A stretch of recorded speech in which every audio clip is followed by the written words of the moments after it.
Good morning, dear Prime Minister, dear Keir, dear Ursula, dear Ministers, dear Representative, dear Maros. Let me begin by thanking Prime Minister Keir Starmer for hosting us here in London for what has been a timely and truly productive summit.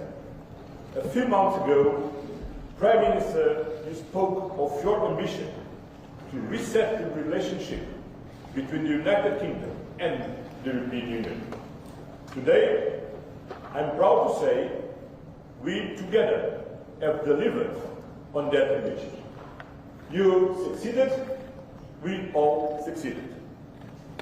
The agreements we have reached today mark not just progress, but a new chapter in the relationship between the United Kingdom and the European Union, the start of a renewed and strengthened strategic partnership. Over the past months, we have worked tirelessly to rebuild trust. To rebuild trust. As we discussed during my visit to Downing Street in December, in an increasingly volatile world, deeper collaboration between like-minded partners, natural allies like us, is not a luxury, it is a necessity. Then back in February, I invited you to join the European Union 27 leaders at a retreat in Brussels to discuss defense matters. There I felt a new positive energy in our relationship. I saw the great potential of what we can accomplish together to make real, tangible progress for the people of the European Union and the United Kingdom. Since then, we have worked hand in hand to support Ukraine, to increase pressure on Russia, to stabilize and strengthen the transatlantic partnership, and to uphold international law and defending the United Nations Charter amid growing security threats. We have been proud of the fruits of that collective effort. A joint statement on cooperation on global issues, a security on defense partnership, and a common understanding and a renewed agenda for cooperation. These agreements represent more than just words on paper. They are a reflection of our shared commitments to security, to prosperity, to development, and to the people we serve on both sides of the Channel. Our relationship is grounded in shared values, mutual interests, and the simple fact of our geographical closeness. We are neighbors, allies, partners, and we are friends. Times are changing. The rules-based international order is under attack. Multilateralism is being tested, and the European Union and the United Kingdom are providers of global stability. We must be guardians of the rules-based global order. Europe faces gravest security threat in decades, provoked by Russia's brutal war of aggression against Ukraine. But both the United Kingdom and the European Union are united in one belief. We share a fundamental responsibility for the security of Europe. That is why we are committed to continue our efforts together to achieve a comprehensive, just and lasting peace in Ukraine. A peace that guarantees Ukraine's independence, sovereignty, and territorial integrity. The ball is now in Russia's court.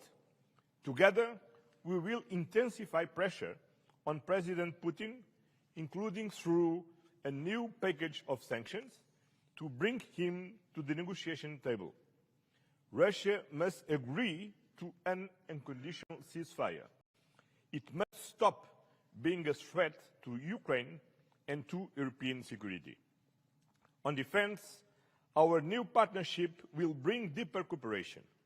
It will strengthen Europe's contribution to NATO, and it will sharpen our focus on common strategic priorities. On trade, we are united in our commitment to economic stability. We both believe in free trade, fair, sustainable and open, as the engine of prosperity for our citizens and for the global economy. On migration, we will work together to reduce irregular flows and to strengthen cooperation with countries of origin and transit. And finally, today, we also address the situation in the Middle East. In particular, we addressed the tragic humanitarian crisis in Gaza, a tragedy where international law is being systematically violated and an entire population is subjected to disproportionate military force. There must be safe, swift and unimpeded access to humanitarian aid. The remaining hostage must be unconditionally released, and the permanent ceasefire must be reached now. Our discussion reaffirmed our shared conviction that lasting peace and security in the Middle East can only be achieved through the implementation of the two-state solution. Prime Minister, dear Keir, your leadership has been instrumental in turning ambition into action. Today's agreements are a testament to your determination and to the new tone you have brought to our relationship. The United Kingdom and the European Union are stronger when we stand together for prosperity, for security, and for peace in Europe and beyond. This is the message that underpins our renewed cooperation.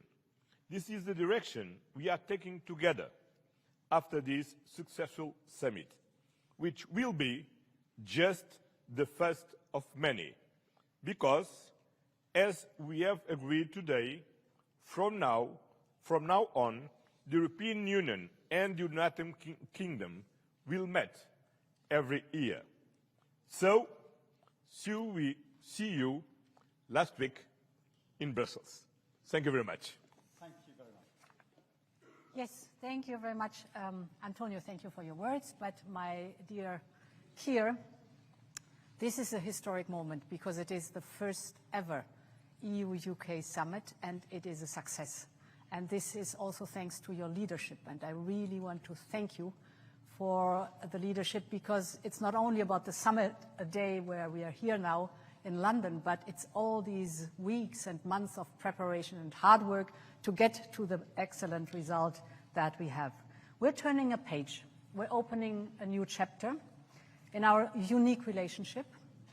This is the story of historical and natural partners standing side by side on the global stage, facing most of the same challenges, pursuing the same objectives, like-minded, sharing the same values, and thus we are looking for solutions that are beneficial for both our people and standing shoulder by shoulder when it comes to really getting to the solutions. I want to have a look at the common understanding, which is basically the roadmap that we have agreed on to follow now after this summit. First, we have concluded our security and defense partnership. This will boost our cooperation in security and defense initiatives. There are lots of topics covered. For example, on the defense industry, but also military mobility, peace building, crisis management, or the countering of hybrid threats, just to name a few. And this is the first step towards UK participation in Europe's defense investment program. We call it SAFE. It's 150 billion euros of loans for joint procurement, and this security and defense partnership opens the door towards the joint procurement. We need another second step, but this joint procurement we've discussed will increase our readiness, will close military gaps that we have, and will increase, that's of most importance, our interoperability when our armed forces are going on missions together. It will create new opportunities, of course, for our defense industries, and, as I said, open the option for stronger, more coordinated support also for Ukraine. That's important either through joint procurement of military capabilities that then are brought to Ukraine, or for direct investment in Ukraine's defense industry. This is against the backdrop that we stand united behind Ukraine's fight for survival, and that we are strongly committed to a full and unconditional ceasefire leading to a just and lasting peace in Ukraine. My second point is that I want to speak about what lies at the heart of our partnership, and that's the people. Millions of families and friendships are on both sides of the channel. I am thinking back of my times as a student here in London, and from that experience I know the first place abroad you go when you're a young person, it's an impression for life. You fall in love with the city and the country, and for the rest of your life you're the best ambassador for this country. Therefore, I'm so glad that we have agreed that we will have Erasmus Plus for young people, and that we will work towards a youth experience scheme. It's just about this experience. This will allow the next generation to once again live and study in each other's countries, and this will build friendships that will last a lifetime. Turning to what connects us further, that is the topic energy and joint climate goals. Today, we have decided to explore the UK participation in the EU's electricity market. It's good for the stability of energy flows. It is good for our common energy security, because we know that a bigger market will also be good for lowering the energy prices, and it will attract more private investment because of the regulatory stability and predictability that is there, to tap into the vast potential that the North Sea offers, specifically for renewable, cheap, and homegrown energy. In addition, we're both committed to leading by example on the path to net zero, and that's why we've also agreed to work towards linking our emission trading system. A larger integrated system is a big step forward in decarbonization and creates a level playing field. Today, we also decided to facilitate trade flows of agri-food products between us, and to work towards a common sanitary and phytosanitary area.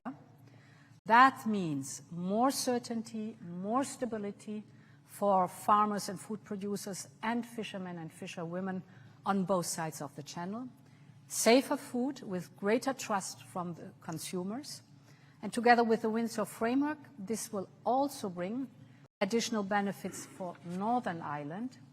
It will further ease the movement of agri-food goods between Great Britain and Northern Ireland, and Northern Ireland will continue to enjoy dual access to both the EU single market and the UK internal market. And in addition, it's a lot what we have agreed on.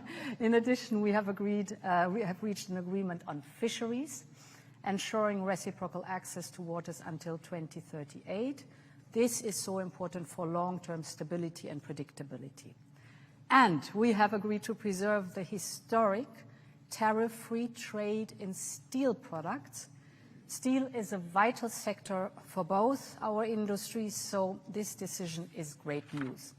Finally, I'm coming to an end. On justice and migration, we're stepping up our cooperation to keep our citizens safe. That means more joint operational work, especially through Europol, and seamless exchange of information. Because as we all know, crime doesn't stop at borders, neither should our response. On illegal migration, we are joining forces to crack down on smugglers and traffickers. This is organized crime. Our goal is clear. We want to protect our borders and prevent further tragedies. We are also stepping up, therefore, our joint cooperation with third countries. As you know, we on the European Union side have made this one of our priorities, and we welcome that the UK is joining us in this effort. Dear Keir, what we have agreed today is historic. It will make a real difference to people in the UK and across our union. But the message we are sending to the world today is equally, if not more important. It is a message that at a time of global instability and when our continent faces the greatest threat it has for generations, we in Europe stick together. A strong EU-UK relationship is of fundamental importance for that, for our security, for our prosperity, for our shared destiny on this continent. And this is what it's all about today. So I want to thank you for hosting us. It was a great summit, and thank you very much for your leadership. Well, thank you, Ursula. Thank you, Antonio, for your words, and thank you for your leadership on this as well. Ladies and gentlemen, Britain is back on the world stage, working with our partners, doing deals that will grow our economy, and putting more money in the pockets of working people. In the last 2 weeks alone, we've delivered trade deals with India and the US. And that means jobs saved, jobs created, more growth, and a huge vote of confidence in this country.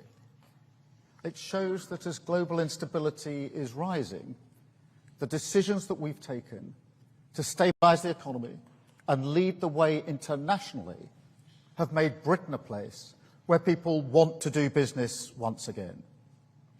And from that position of strength, today we have struck this landmark deal with the EU, a new partnership between an independent Britain and our allies in Europe. This is the first UK-EU summit. It marks a new era in our relationship. And this deal is a win-win. It delivers what the British public voted for last year. It gives us unprecedented access to the EU market, the best of any country outside of the EU or EFTA, all while sticking to the red lines in our manifesto about not rejoining the single market, the customs union, and no return to freedom of movement. So this deal is good for both sides. And let me set out why it is good for Britain. We've struck an SPS deal to make food and agricultural trade with the EU cheaper and easier, and that is slashing red tape and bureaucracy. And that means lower food prices at checkouts, more choice in our supermarkets, and of course more money in people's pockets. It will boost British exporters because once again, after a long absence, we'll be able to sell Great British burgers, shellfish and other products into the EU. We've also struck a new defence and security partnership to strengthen our cooperation and strengthen our security, which is vital in this dangerous new era. And it will open the door to working with the EU's new defence fund, providing new opportunities for our defence industry, supporting British jobs and livelihoods. We're also increasing our cooperation on emissions trading, saving UK businesses from having to pay £800 million in EU carbon taxes, once again supporting British businesses, backing British jobs. Next, we're increasing our cooperation on energy to drive down bills in the long term. The agreement negotiated by the last government left us with more expensive ways of working with our neighbours, despite being physically connected to the European grid by our underseas cables. Today's deal will see us work to bring these systems together again, benefiting bill payers and boosting our renewable industry in the North Sea. Today's deal is also good for British steel, protecting our steel exports from new EU tariffs, saving the industry £25 million every year. Another example of this government backing our steel sector to the hilt. We've reached a deal today on fish, protecting our access rights and fishing areas, with no increase in the amount that EU vessels can catch in British waters. Our fishing industry will also benefit from the new SPS agreement, which slashes costs and red tape for our exports into the European market. And we already sell 70% of our seafood into that market. So that is really significant. It is also opening the gates to selling shellfish back into the EU. And I can also announce today that we're investing £360 million into our fishing industry to help them take advantage of this deal. We've acted today to strengthen our borders. The previous deal left a huge gap in our ability to work together to tackle illegal migration. So this deal closes that gap so we can work across migration routes to end the migration crisis and smash the criminal gangs. We're boosting our cooperation on law enforcement, combating terrorism and serious organised crime, with better sharing of intelligence and data, including facial imaging, for the first time. Today's deal will also help British holidaymakers, as we're confirming that they will be able to use e-gates when they travel to Europe, ending those huge queues at passport control. And I call on all EU members to help make this a reality without delay. Finally, we've agreed today to cooperate on a youth experience scheme to allow our young people to travel and work freely in Europe. And I'm clear this will come with all the appropriate time limits, caps and visa requirements. So it's a long list. It shows just how much we've achieved here today. Real benefits for the British people. Because it's time to look forward. It's time to move on from the stale old debates and political fights to focus on delivering common sense, practical solutions which get the best for the British people. We're ready to work with all our partners, wherever it means we can improve people's lives here at home. And that's what this deal is all about. Facing out to the world once again, in the great tradition of this nation, building the relationships we choose with the partners we choose, and closing deals in the national interest. Thank you. We'll now take some questions from the media, and I think I've got the list. I think we're going to go to the UK media first, and then to the European media. I've got Chris Mason, BBC first, please. Chris. Thank you, Prime Minister. Chris Mason, BBC News. To be clear, Prime Minister, isn't the truth that you've sold out the fishermen for what you see as the greater good? And a question to the European Union, to President von der Leyen. This deal involves the UK becoming an EU rule taker, which some people here really don't like. Are you pleased to have the UK back within the EU's orbit? Thank you. Chris, let me go first. Firstly, the focus, the driving principles of the comprehensive set of arrangements we've agreed today is about bills, it's about jobs, and it's about borders. They're the driving principles. And the SPS zone cuts away a huge amount of red tape for businesses and the way that we trade. It is incredibly important for fish because over 70% of our seafood goes into the European market. So for the first time under this arrangement, our fishing communities are able to sell more easily into the European market. As I say, 70% goes into that market.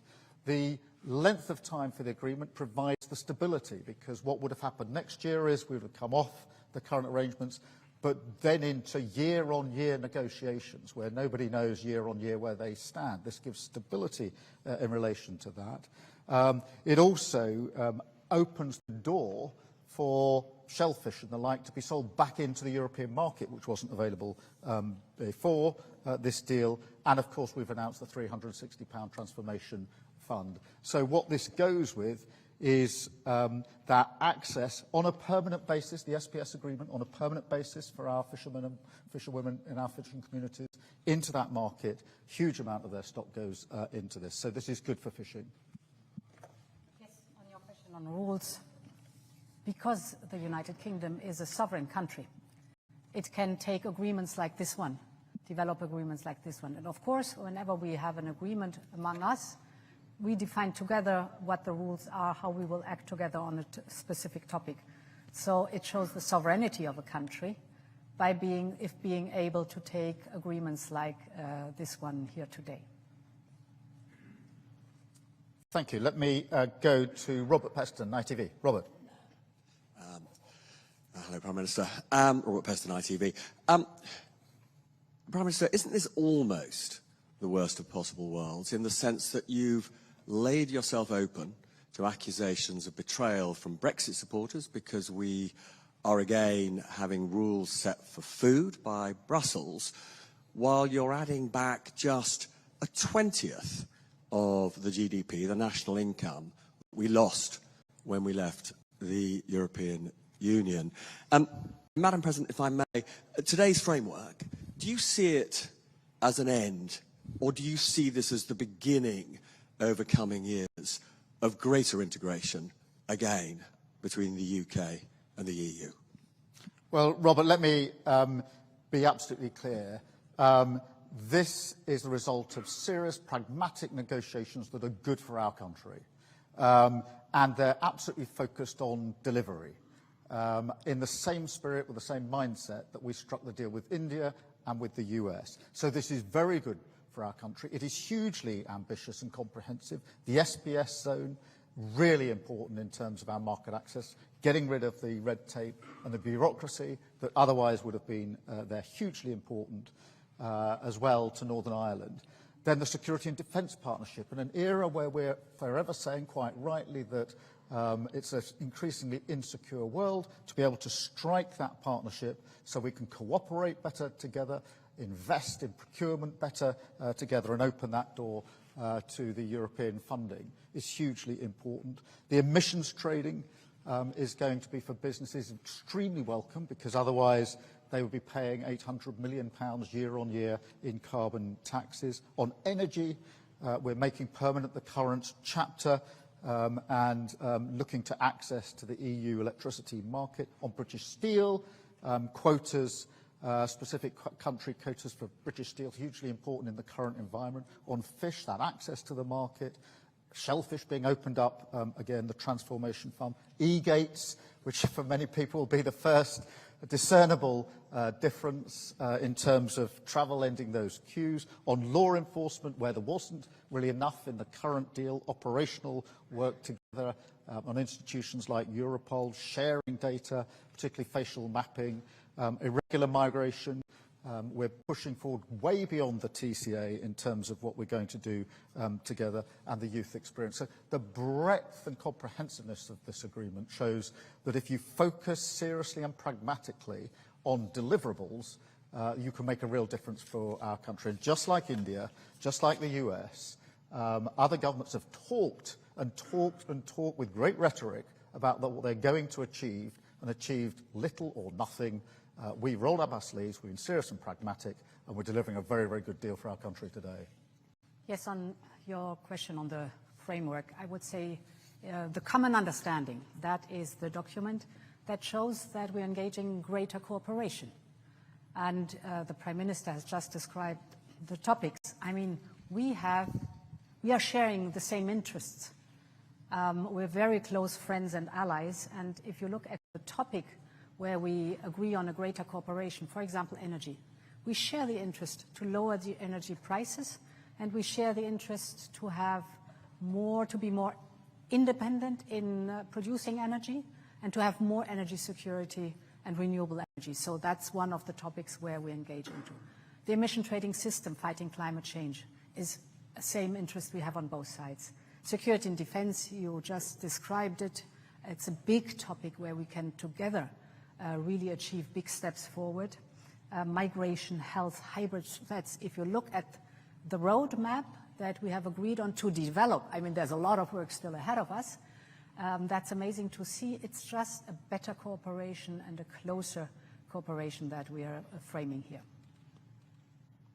Antonio. Well, just to add that we came looking forward, not looking back. This is not about the past, it's about the future.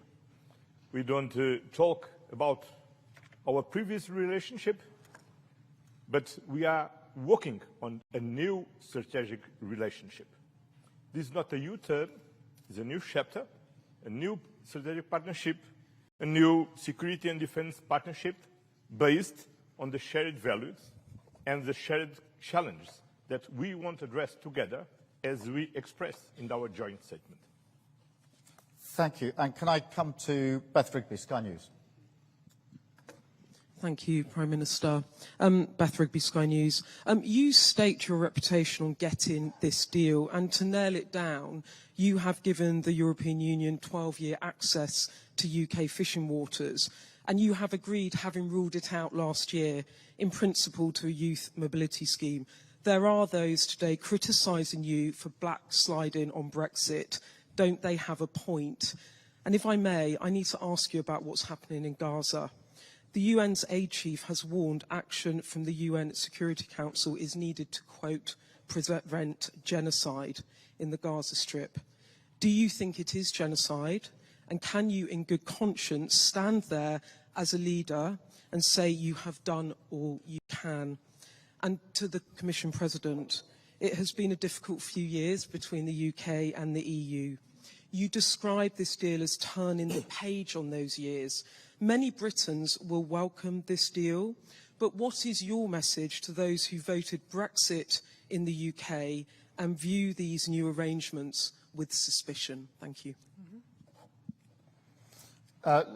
Beth, this is a comprehensive agreement. It is balanced, reciprocal, and has huge benefits for the United Kingdom, based on our three principles, which is driving down bills, driving up jobs, and absolutely having control of our borders. And it delivers on all of those really important measures. And I think it's really significant, as you'll see, supermarkets are already coming out saying how much they support the deal, because they know what this means in terms of the SPS agreement for the prices in their supermarkets, which of course are the prices impacting on working people across the country. I think Salmon Scotland have come out already saying, one of the huge exports from Scotland, how important it is from there. So I listen to the voices of those that are trading, the businesses across the country who are saying this is a good step forward, over the voices of those from either side who've predicted what they would achieve and achieved very little. And most of the people complaining about the deal were people who saying before they knew one single word of what it said that they were against it. So I look at how does it impact on working people? What are those supermarkets saying? What are those businesses saying? Because they're all welcoming it, and they're welcoming it for a reason. That's because it's a very, very good step in the right direction, a really important development. Let me separately address the question of Gaza, because it is a really serious, unacceptable, intolerable situation. And that's why we are working intensely to coordinate with other leaders how we respond to this, because it is intolerable, it is unacceptable, and we will continue to work in that way. Thank you very much. Beth. Yes. So we are sovereign neighbours. We're friends, we're allies. And this is a new beginning for old friends. In this spirit, we have designed the roadmap that we are working on together. And I think it shows, the content shows that we are working towards a friendly cooperation that is of benefit for both sides of the channel. On Gaza, the humanitarian situation in Gaza is unacceptable. For 2 months now, no humanitarian supplies have entered Gaza. Aid must reach civilians in need immediately, and the blockade on Gaza needs to be lifted now, because humanitarian aid must never be politicized. And we are calling for a resumption of the ceasefire and the immediate release of the hostages so that a permanent end of the hostilities can be finally achieved. We are convinced that the only solution is the two-state solution. This needs, among others, also a functioning Palestinian Authority. We are strongly supporting and financing the Palestinian Authority, and we as a Commission will propose a multi-annual package now of 1.6 billion euros for the years 25, 26, 27 to support the Palestinian Authority. Just to add about Gaza. Gaza. As the Prime Minister said, as Ursula said, is unacceptable. Israel must stop now immediately. The Hamas needs to release immediately all the hostage, and we need all together as international community to help the parts to build the two-state solution, the only one who can ensure a lasting peace in the region. Thank you very much. And Chris Hope from GB News, please. Thank you, Prime Minister. Christopher Hope, GB News. As you know, Sir Keir Starmer, critics say your deal turns us into rule takers, not rule makers on standards. The Scottish Fishermen Association, or Federation, say your deal is a horror show, far worse than Boris Johnson's botched Brexit agreement. Are they right? Have you been stitched up like a kipper by the European Union? Ms von der Leyen, the Tories will say today they will reverse everything you've agreed today. What's your message to them? And Mr Costa, what are your plans for your future summits? Do you want to see the UK and re-enter the single market and the customs union in your lifetime? Chris, let me again repeat the driving principles behind this deal, which are really important, which is the question, does it bring down bills?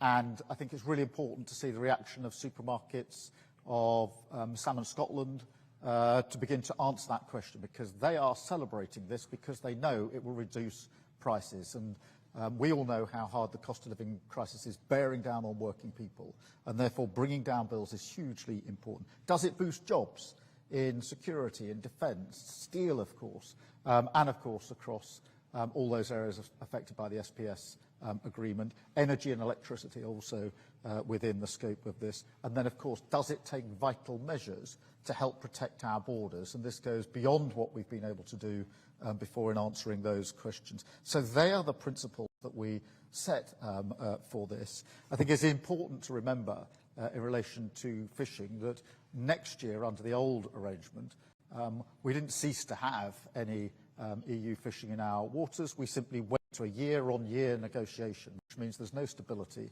for anybody.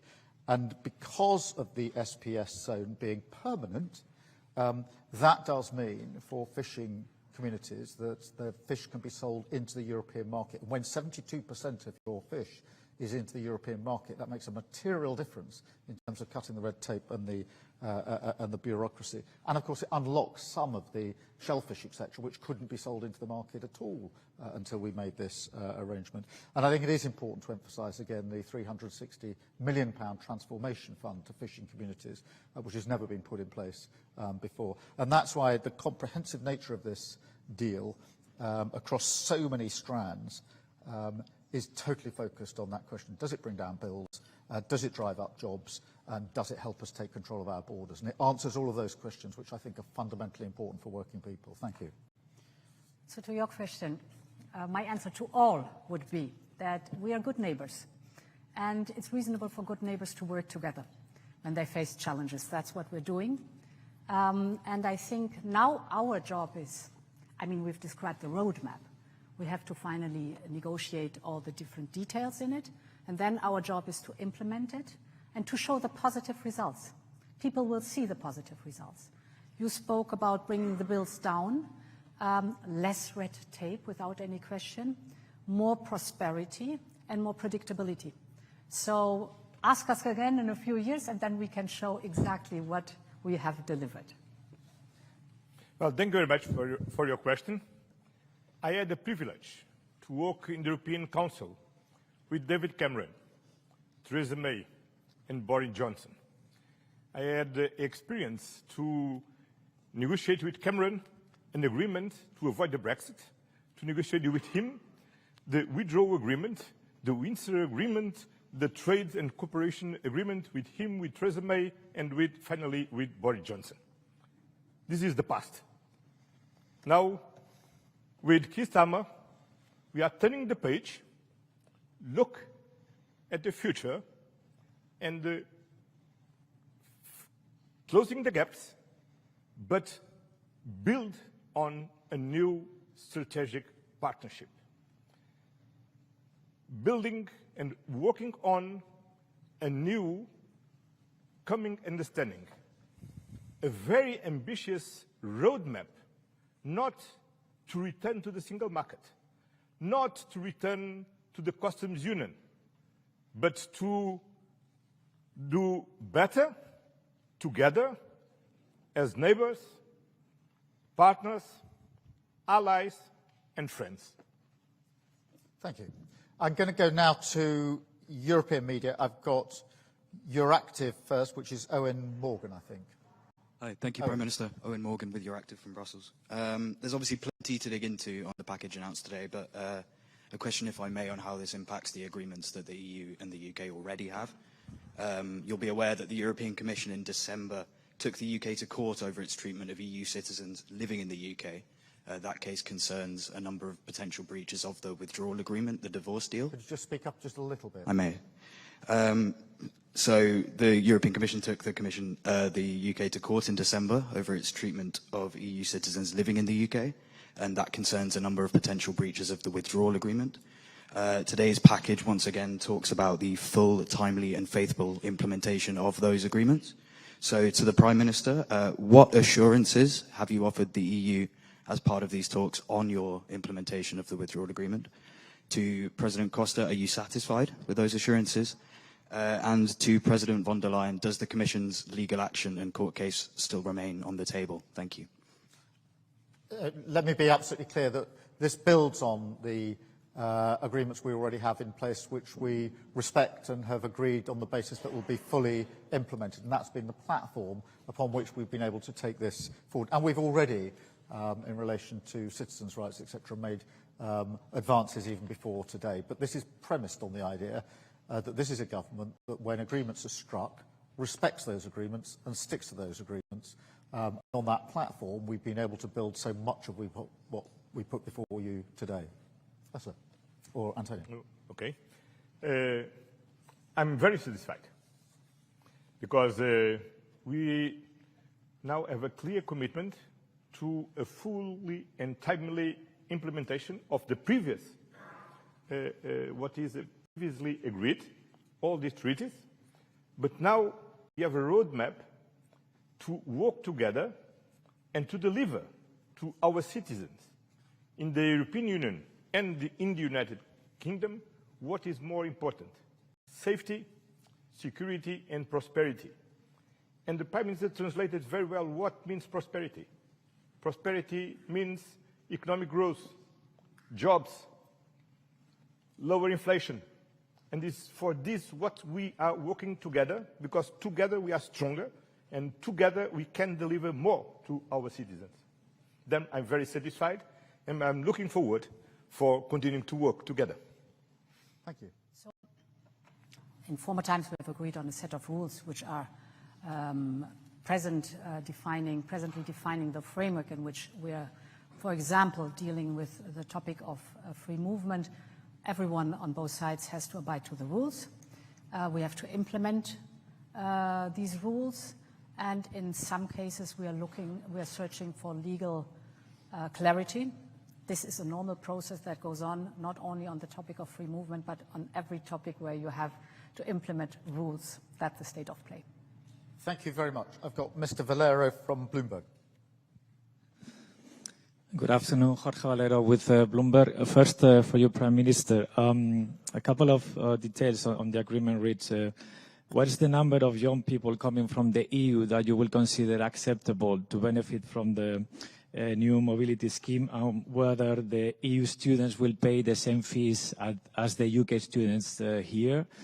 Secondly, for the EU side, whether you will wait to conclude the more detailed agreement for the UK firms to benefit from SAFE until you have an agreement on youth mobility and Erasmus. And very quickly, finally, President Costa, since you were referring to past agreements and your satisfaction, whether you are satisfied with the fact that there is no reference to Gibraltar, which is an important issue for your Iberian neighbours. Thank you. Let me just, on the youth experience scheme, obviously this gives an opportunity for young people in the UK to work, travel, volunteer, au pair, you name it, in Europe, and the same the other way. It doesn't deal with university fees, just to deal with a particular question that you raised, so there's no change there. It is that experience. It is time limited. I mean, the numbers to be agreed, so it's not an uncapped scheme, and it'll be a visa scheme. So everything will now be done through mutual agreement as we go forward, but they're the principles behind the experience, which are great opportunities for UK young people, and also great opportunities for member states' young people as well. So 2 parts in your question. The second part first, because the Prime Minister just spoke about the youth experience and Erasmus+. We've very clearly said that we work towards both. What is, of course, now important to detail, to sort out all the details and to describe and then implement all the details. That is now the process that is starting, but the political will is very clearly stated in the paper. We want to work towards Erasmus+ and the youth experience scheme, which is good news for the young people. Your second question was on SAFE for the UK. Indeed, it's a 2-step approach towards SAFE. The first precondition is a security and defence partnership. That has been concluded today. And it opens the door for the UK to participate in the joint procurement under SAFE. Then there comes the second step that is necessary to negotiate a second agreement. And here we detail out, it's again a process of detailing out, budget contribution, reciprocal market access, and rules on security of supply. And this will give, that's important, in the end, the UK industrial participation. This is the goal that we have together. Well, on Gibraltar, the Commission and the United Kingdom government are talking, negotiating. Maros Sefcovic and David Lammy is making a very good job. It's an ongoing job, work, and my feeling is we are not very close to conclude this work. We are very close. No, very? Not very fast. Ah, no, very fast, sorry. An important correction. We're very close. Great. I've got ANP Lauren. Lauren. Hello, Lauren Heermans from Dutch news agency ANP. This whole summit was about starting over and jump-starting a long-lasting relationship between the EU and UK. However, on fisheries, another temporary agreement has been made for a number of years that sort of seems arbitrary, 12 years. How is that signaling a robust and lasting relationship? Why not a permanent solution? And is a permanent solution still on the table for the upcoming talks, maybe next year? In relation to fish, I think it is important that we've got the certainty in there, and I won't rehearse again what that means for UK fishing communities, the access to the market, particularly on the SPS, etc. But I think there's something bigger here which is important, because what we've achieved today is about looking forwards, not backwards. It's about not reopening all the old wounds. It's about turning a page, starting a new era, closer cooperation across a whole range of issues.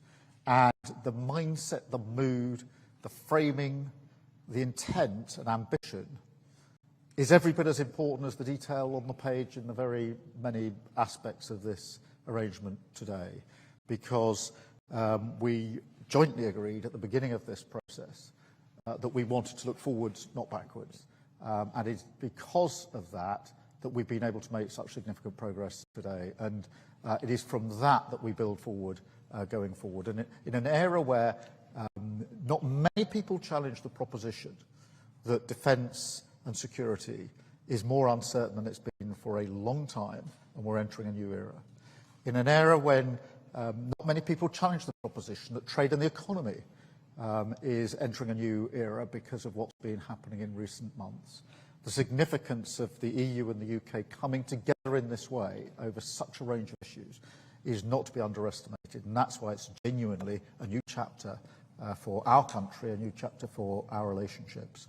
And that's why I think it's such an important set of arrangements that we come to today.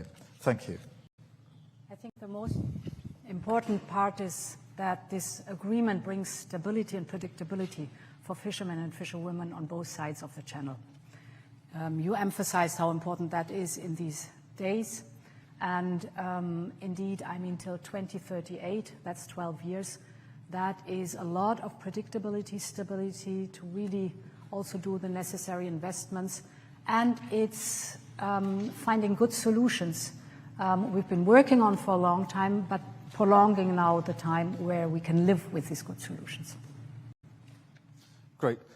Just on this predictability and stability point, it's really important in the current environment we have predictability and stability because when there are uncertain times and instability, having that bedrock is hugely, hugely important. And that's why it's important to emphasise the permanent nature of the agreements that we've reached on SBS, on defence and security, etc. These are not time limited. These are permanent arrangements, deliberately so that we can be clear about the long-term future of this relationship. And then I've got Table Media, I think it is Stephen Israel. Stephen. Yes, hello. Stephen Israel for Europe Table.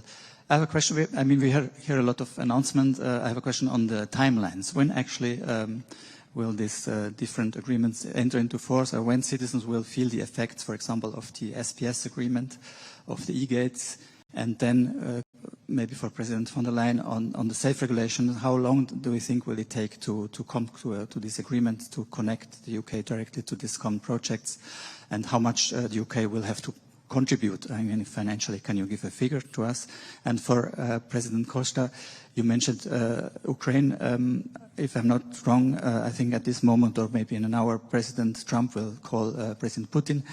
What is your expectation, and what if he cannot convince Putin to agree to this unconditional ceasefire? Would you go ahead with more sanctions, and what kind of sanctions? Thank you. Let me address the timelines to start with. Firstly, can I emphasise the speed with which we've got to this summit and the achievements at this summit, because we came into government just over 10 months ago. We started in earnest in the autumn of last year in terms of what we wanted to achieve from this summit, and therefore in 6 months or so we're able to agree across this broad range, comprehensive range of issues, and that is real progress at pace. In the past, I genuinely think it would have taken very much longer to reach any one of these strands in terms of agreement. And our message to our negotiating teams this morning, as we celebrated how far we'd come, was to go at pace to make good on these commitments now. And that's a joint instruction to our teams. So we want to see the benefits of these coming just as quickly as possible for all of our citizens. And so you can expect the same pace and intensity as we go forward on each of these strands going forward. Thank you. I can continue here. The SAFE instrument has now just been approved by all the institutions, so it's ready to go. And therefore, we have to work hard that we have the second step also negotiated, and then we're going to be indeed ready to deliver. So it's a question of, I hope, only a few weeks, and then we should be done. Achieve a just and lasting peace in Ukraine is a main priority for the European security. And for this is essential unconditional and immediately ceasefire from Russia. I wish all the best for this call between President Trump and President Putin. We have been very supportive of all President Trump's efforts to stop this war. With the strong leadership of Prime Minister Keir Starmer, built a coalition of the willing to ensure that a positive outcome of these efforts from President Trump ensure effectively a lasting peace in Ukraine and enough security measures. Then we are waiting with anxiety for the outcome of these talks, and I wish all the best for this talk, because from this talk depends a lot of the future of Ukraine and the people of Ukraine. Thank you, Antonio. Thank you, Ursula. Thank you, all of you. Thank you.